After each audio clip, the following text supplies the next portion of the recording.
Hello साथीहरू, आज चाहिँ मेरो रक्षा किचनमा अंडा करीको तरकारी पाक्दैछ। मैले अंडा करीलाई चाहिने सबै सामानहरू रेडी गरिसकेको छु। मसला अनि यो प्याज, टमाटर, आलु अनि तीनटा जति छन् अंडा छन्। अब चाहिँ म यहाँ कडाई बसाल्छु। कडाई बसाले अब यसलाई एकछिन तातिन दिनुपर्छ। अंडालाई चाहिँ यस्तो गर्नुपर्छ अनि भित्रसम्म एकछिन फ्राई हुन दिने भने राम्रो हुन्छ। तेलहरु भित्र मसलाहरु भित्रसम्म छिर्छ। मैले तेल हाल्छु। तेल अलि धेरै नै हाल्नुपर्छ। अनि तेल हालिसकेपछि चाहिँ मैले यसलाई एकछिन यो फ्राई हुन छोड्दिन्छु।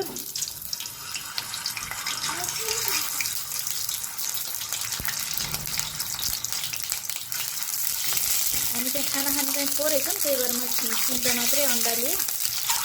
यतिको फ्राई भइसकेपछि मैले चाहिँ निकाल्छु। यसलाई पछि पनि पकाउने हो नि त, त्यही भएर थोरै फ्राई गरेँ, केही पनि नहालिकन। अब यसमा चाहिँ मैले हाल्छु प्याज हाल्छु।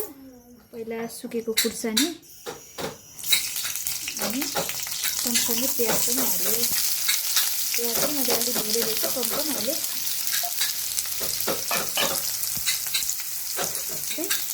एकछिन रातो हुन दिनुपर्छ।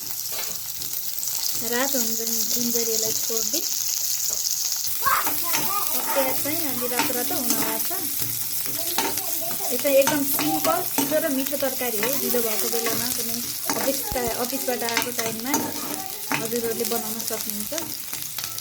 यो प्याज चाहिँ यतिको भयो। अब चाहिँ यसमा मैले पहिला हाल्छु यो मसला, सिलौटामा पिसेको मसलाहरू। यो जिरा, धनिया र लसुनको पेस्ट हो।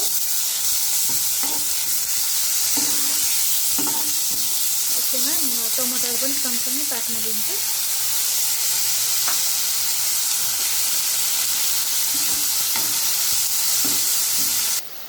मैले यसमा बेसार हालेँ। बेसार सँगसँगै नुन पनि हाल्छु, छिटो पाक्छ। नुन पनि हालेँ स्वाद अनुसार। आफूले कतिको ग्रेभी गराउने, कतिको रस गराउने त्यही अनुसार नुन हाल्न सक्नुहुन्छ। यसलाई एकछिन पकाउनुपर्छ। एकछिन मजाले पाक्यो भने बास्ना पनि राम्रो आउँछ र लसुन पनि गन्नाउन, प्याज पनि गन्नाउन यतिको हुनु पर्यो। यो आलुलाई चाहिँ मिक्स गरेर राखेको छु पहिले, ग्रेभी बनाउन सजिलो हुन्छ भनेर। लोकल आलु हो। अब यसलाई एकछिन मजाले पाक्न दिनुपर्छ, 2-4 मिनट। चाहिँ हेर्दा चाहिँ मिठो होला जस्तो छ, खाँदा पनि मिठो हुन्छ। अब चाहिँ मैले यसलाई आफूलाई चाहिने जति पानी हाल्छु। पानी हालिसकेपछि यसलाई एकछिन चलाएर यतिको भयो। एकछिन यसलाई यो पाक्न दिन्छु। एकछिन पाक्न दिएँ, यतिको भयो। यसलाई चाहिँ मैले एकछिन अंडा हालेर एकछिन पाक्न दिन्छु। एउटा अंडालाई चाहिँ फुटाल्दिने हुन्छ। अंडा चाहिँ मैले फुटाएँ, यतिको भयो। यसमा चाहिँ अहिले मैले थोरै अलिकति पानी हालिदिन्छु, अझै अलि सुकेछ। त्यसपछि एकछिन यसलाई अब पाक्न दिन्छु 2-3 मिनट। अनि त्यसपछि तयार हुन्छ हाम्रो अंडा करी।